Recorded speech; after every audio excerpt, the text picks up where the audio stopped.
cardiaque. 2 grammes, 2 grammes à 2 grammes 5, plus de 2 grammes 5. Alors comme je dis toujours, si vous ne faites pas de...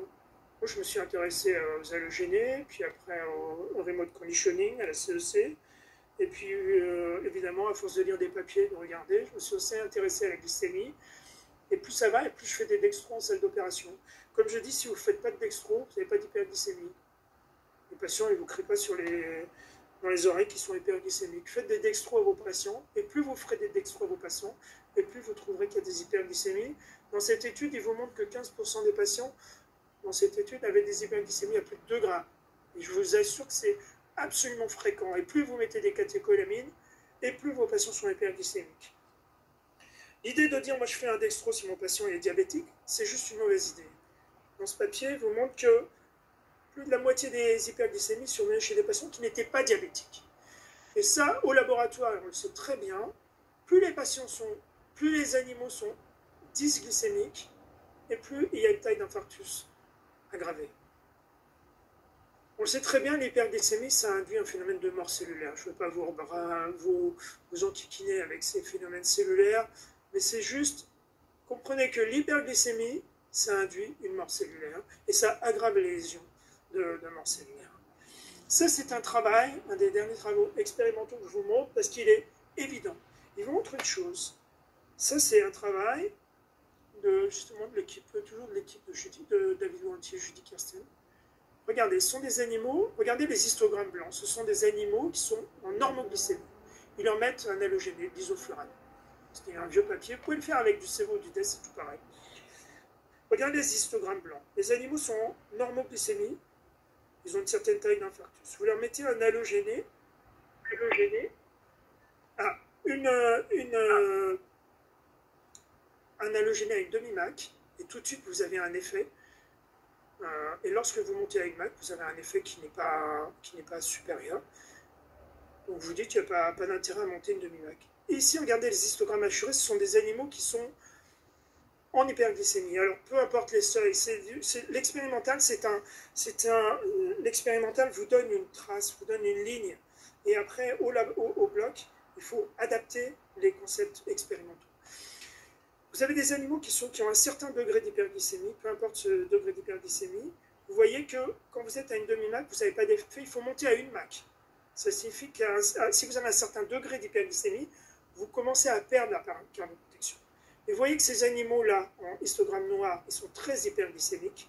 Et bien ceux-là, quelle que soit la MAC, vous ne pouvez plus les protéger. Donc, mettez des halogénés si vous le souhaitez, mettez-les avant, mettez-les pendant si vous pouvez.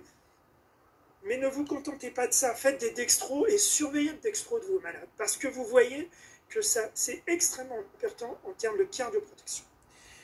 Un autre point à comprendre, c'est que autant les sulfamidoglycémions sont probablement, si vous me permettez l'expression, des mauvais médicaments, pour ne pas dire des cochonneries, autant l'insuline est un médicament. Moi, quand j'étais interne, il y a fort longtemps, hein, vous étiez évidemment pas nés, on avait la phobie des hypoglycémies, et donc les diabétiques, on leur mettait une perte de glucose.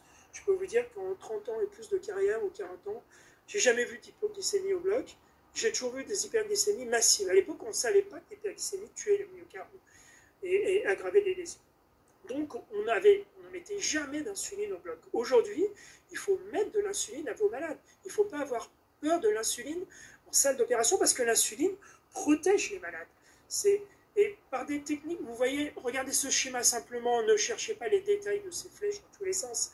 Tout à l'heure, je vous ai parlé du préconditionnement, il y avait quelque part là des signaux cellulaires avec des signaux du même ordre, la PI3 kinase, AKT, moi je travaillais là-dessus, et vous arrivez à la mitochondrie. Donc vous pouvez protéger avec des halogénés, vous pouvez protéger avec du remote conditioning, vous pouvez protéger avec de l'insuline, je vais vous montrer un papier après. Donc n'ayez pas peur de l'insuline, utilisez l'insuline en salle d'opération pour vos malades. Évidemment, je pense qu'Alexandre vous en a parlé, évidemment qu'il faut être prudent en termes d'insuline, c'est le boulot en salle d'opération, donc le chirurgien travaille de normaliser la glycémie, mais pas de façon drastique. Si vous allez au-delà d'un certain seuil, vous allez avoir des problèmes. On n'est pas en train de faire du strict contrôle glycémique. Mais il ne faut pas laisser vos malades à 2 grammes de glycémie ou plus. Les recos, c'est de l'ordre de 1,8 g, 10 millimoules. Et donc il ne faut pas laisser vos malades dériver. Et vous voyez même qu'en post-op, c'est important de baisser la glycémie de vos malades. Un point important à comprendre aussi en termes de glycémie, c'est que vos patients ne supportent ne vont pas, le myocarde de vos patients ne va probablement pas bien supporter les dysglycémies.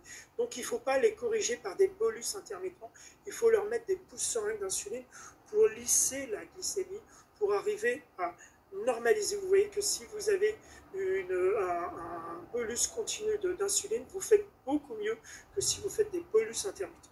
Et ça aussi, c'est de la cardioprotection. Ça, c'est un papier qui était sorti il y a 3-4 ans de Duncan, étude bicentrique, Cleveland Clinic, Montréal. Alors, je ne dis pas qu'il faut faire ça, c'est juste pour vous montrer, ce papier est extrêmement impressionnant. Ils ont fait de l'insuline à forte dose. Pour les plus anciens d'entre vous, vous avez entendu parler de ce qu'on appelait à l'époque le GIK. Le GIK, c'était, à mon sens, un cocktail que j'ai utilisé moi, il y a des années. Pas un très bon cocktail parce qu'on faisait un mélange dans une seringue, on mettait GIK, glucose, insuline, potassium. On agitait et on passait ça aux malades. Et en fait, peut-être qu'on faisait des choses, mais ce qu'on faisait aussi, c'est qu'on créait des dysglycémies, des hyperglycémies. Eux, là, ils ont été plus intelligents. Ils ont fait de l'insuline. Alors, c'est une très forte dose. Hein. Je vous montre ce papier juste pour info, parce que je pense qu'il est intéressant. Puis, Duncan, c'est pas un amateur. Hein, ils ont fait beaucoup de papiers, c'est des gens sérieux. Ils ont fait des très fortes doses, pour la petite histoire. Hein. 5 milliunités kilo-minute. Si vous faites 60 kg, c'est vous passez à votre patient 18 unités heure d'insuline. Donc, ça ne fait pas rire. Hein. C'est vraiment une posologie extrêmement importante. Évidemment, ils ont normalisé avec un apport de sucre à côté. Donc, ils ont fait de l'insuline et un apport glucosé. Ils avaient prévu d'inclure 2800 patients. Ils ont regardé les glycémies. Alors, ils ont fait du strict contrôle. Je ne vous conseille pas de faire du strict contrôle. Ce n'est pas ce qu'on fait d'habitude. Je vous montre ce papier justement pour vous dire que l'insuline, c'est un élément potentiellement protecteur.